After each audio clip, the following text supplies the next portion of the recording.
যারাই নবীকে গালি দিবে ওটাই কি অবৈধ সন্তান, যার সন্তান।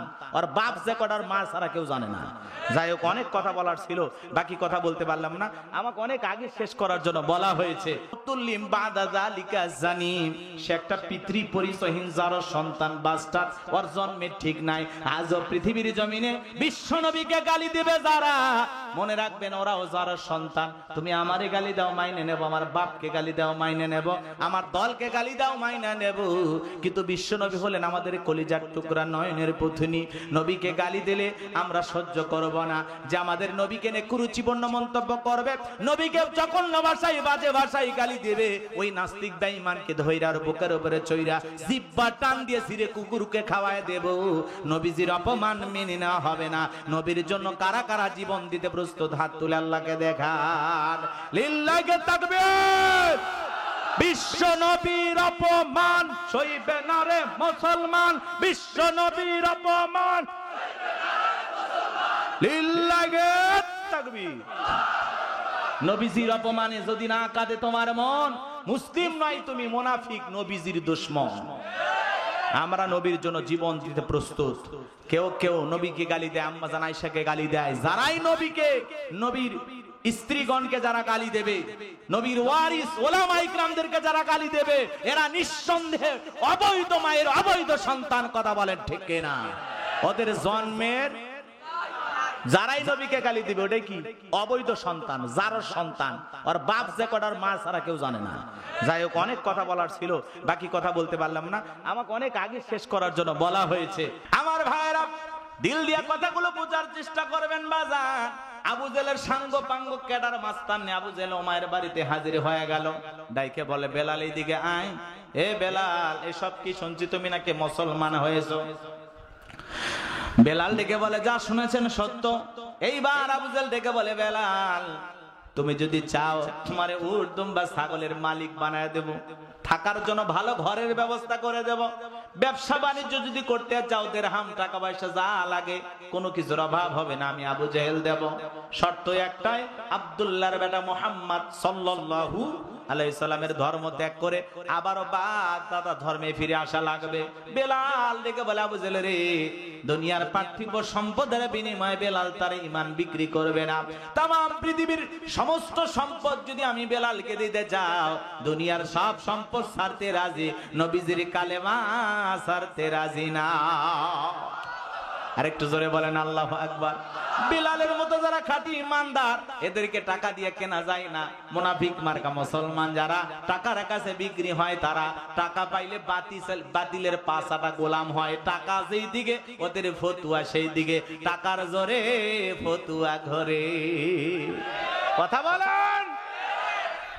গরিবের ছেলে কোনো কিছু করলে ইমাম সাহেব পর্যন্ত রাগ হয়, কয় বান্দো গাছের সাথে। গরিবের ছেলে হইলে বান্দো গাছের সাথে। আর যদি শোনে এলাকার সবচেয়ে ধনী ব্যক্তি মসজিদের সভাপতি তার ছেলে, এখন হুজুরের স্লোগান পাল্টে গেছে, ও হুজুর এখন কি ফতুয়া দিবি? সঠিক কথা বললে তোর ইমামতি চলে যাবি। তখন হুজুর বলে, বাচ্চা কাচ্চা মানুষ সব এরকম হতেই পারে, বলেন নাই? টাকা দিলে ফতুয়া এদিক সেদিক হয়ে যায়। হুজুরের কাছে ফতুয়া জিজ্ঞাসা করছে, হুজুর বউ রাগ করে তালাক দিয়ে দিছি। হুজুর কয়, হয় না তো হয় না। আচ্ছা, রাগ করে খুন করলে কি কি কয়? মানুষ তো রাগ করে বউ তালাক দেয়। আপনাদের এলাকায় কি এরকম হয় যে উল্লাপাড়া থেকে সকালবেলা গরুর গোস্ত নিয়ে আসে, দই মিষ্টি নিয়ে আসে, বউকে খাওয়াইয়া, নতুন টাঙ্গাইলের শাড়ি পরাইয়া, 3-4 ভরি গহনা দিয়া, কি বলেন, স্ত্রীর হাতে একটা আইফোন দিয়ে বলে, আর একটা গোলাপ ফুলের তোড়া দিয়ে বলে, তুমি কিছু মনে নিও না, আজকে আমি তোমাকে তালাক দিচ্ছি। কে এরকম করে কেউ তালাক দেয়? এরকম আয়োজন করে নাকি মাথা গরম হলে? হ্যাঁ, মাথা গরম হয়ে গেছে, বউ তালাক দিয়ে দিছে। এই বেটা খালি বউরে তালাক দিছে, কয় তুই তালাক, তোর মাও তালাক। রাগ লেগে বউ তালাক দিয়ে পরে যায়, 2-3 ঘন্টা পরে কান দেয়, আর কয় হুজুর 2টা বাচ্চা আছে হুজুর, এটা কিছু আছে না নাই? হুজুর কি করবে? হাতের মধ্যে 5,000-10,000 দিয়ে দিলে বলে, আসলে মানুষ তো ভুল করতেই পারে। এদিক সেদিক পেঁচায়, হয় না, চলবে, একবার রিস্ক নেয়। কথা কর। তালাকের মাসালা খুবই গুরুত্বপূর্ণ। বিয়ে করাটা যেরকম সহজ, বউ তালাক দেওয়া আরো সহজ। এজন্য যুবক বিয়ে করার আগে তালাকের মাসালা জানা লাগবে। কথা কর না কেন? আজকে একজন ফোন দিয়েছে আমার, আজকে কচ্ছে হুজুর একটা পরামর্শ। কি হয়েছে? কয় আমার বউয়ের সাথে এই হয়েছে। আমি বলি বাবা মোবাইলে তালাকের ফতোয়া হবে না। কথা কর না কেন?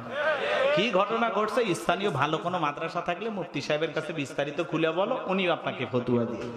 কথা কয় না কেন? রাগ করছেন আপনারা? এজন্য যুবক মাথা গরম হলে বউ তালাক দেওয়া যাবে না। মাথা গরম হলে 7 দিন 15 দিন 20 দিন বাড়ির থেকে তুমি চলে যাও। আবার মাথা ঠান্ডা হলে আইসো। কি কন? তালাক মানে এটা শেষ, ওইটা আর ফিরে পার। কথা কয় না কেন? হ্যাঁ, লাইন ঘাট নাই। এজন্য মাথা গরম করে বউ তালাক দেবেন না। কি রাগ করতেছেন আপনারা? হ্যাঁ, এরকমও গ্রামে অনেক জায়গা আছে, বউ সকালে তালাক দেয়, 3 মাস পরে আরেকবার তালাক দিয়েছে, 3 মাস পরে আবার তালাক দিয়েছে। কমপক্ষে জীবনে বউ 40 বার তালাক দিয়েছে, তাও বউ বলে আছেই। হ্যাঁ, এরকম গ্রাম আছে, আমার জানা নাই, আপনাদের আছে কিনা জানি না। অনেক মাহফিলে গেলে কয় হুজুর অমুক এই কাম করছে, 10 বার বউ তালাক দিয়েছে। আচ্ছা 10 বার যদি বউ তালাক দেয়, বউ আছে। তো এই তালাকের ব্যাপারে সতর্ক থাকবেন ভাই, যা করবেন বুঝে করবেন। তালাক মানে আপনার ওই বইয়ের উপরে কি নাই? কথা কয় না কেন? আরে তালাক হলো নিকৃষ্ট হালাল। ওই বইয়ের উপরে আপনার সংসার করার কোনো ইচ্ছা নাই, আগ্রহ নাই, এই জন্যই তো তালাক দিচ্ছেন। তা আবার কিছুক্ষণ পরে মাথা কেমনে বইয়ের কথা মনে হয়, তা তো আপনি পছন্দই করেন না, অপছন্দ করেই তো তালাক দিচ্ছেন। এই জন্য খবরদার, বাচ্চা আছে, সন্তান আছে, 8-10 বছর সংসার করেছেন, কেন তালাক দিবেন? বউ তালাক দেওয়ার জিনিস না, বউ হলো ভালোবাসার জিনিস, ভালোবাসাতে আগলে রাখার জিনিস। কথা বলেন ঠিক না? একটা স্ত্রী কত পরিশ্রম করে, রান্না করে খাওয়ায়, পোশাক আশাক ধুয়ে দেয়, একটু অসুস্থ হলে কি সুন্দর সেবা করে। হ্যাঁ, ভুলে যান এগুলো? মাথা গরম হয়ে গেছে, মাথা গরম হয়ে গেছে, 3 কেজি কাঁচামরিচ কিনে খাওয়া। কথা কয় না? খবরদার তালাক দেবেন না, এটা নিকৃষ্ট হালাল। এ মনে থাকবে, এটা এক অপছন্দনীয় কাজ। এখান থেকে বেরিয়ে আসতে হবে। আল্লাহ যেন আমাদের হেদায়েত দান করেন। একটু জোরে বলেন আমিন।